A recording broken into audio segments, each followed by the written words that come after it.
자녀의 목, 즉 어머니는 이 자녀를 출산하면 그 자녀와의 관계가 자연적 사실에 의해서 확정이 돼요. 근데 아이와 아버지의 관계는 그렇지가 않아요. 그렇기 때문에 이 법원을 통해서 부자 관계를 인정받아야 합니다.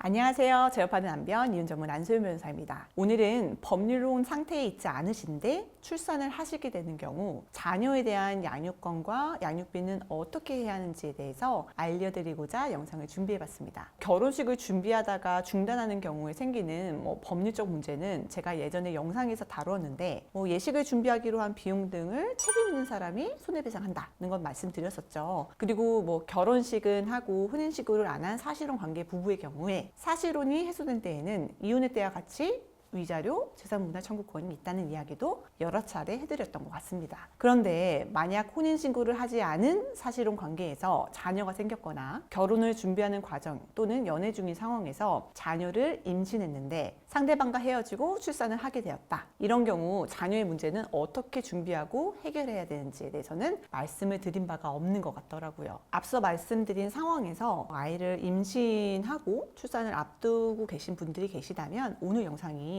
도움이 되시기를 바랍니다.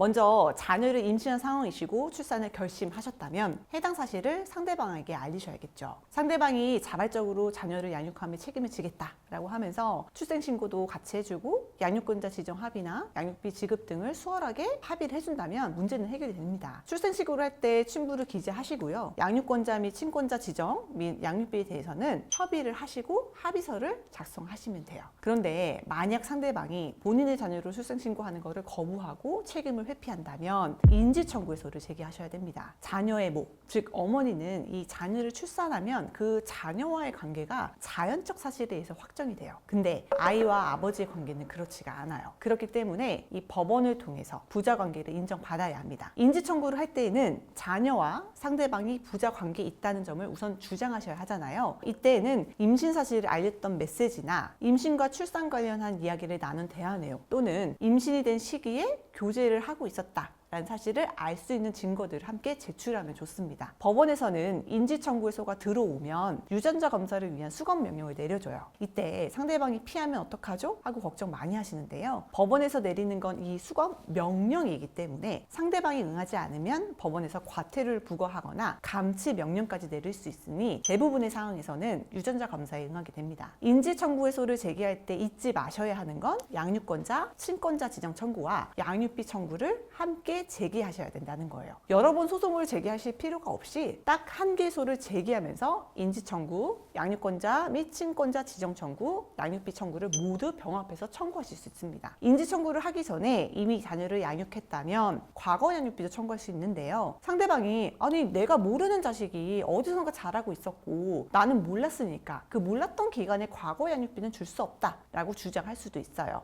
이건 법원에서 인지는 자녀의 출생시 소급해서 효력이 생긴다라고 해서 인지 판결이 확정되는 시기부터가 아니라 자녀의 출생 시부터 양육비 지급 의무가 생기는 것으로 보고 있어서요. 인지 판결이 확정 전에 발생한 과거 양육비에 대해서도 청구할 수 있습니다. 다만 과거 양육비의 경우에는 감액될 여지가 많다는 점은 참고하셨으면 좋겠습니다.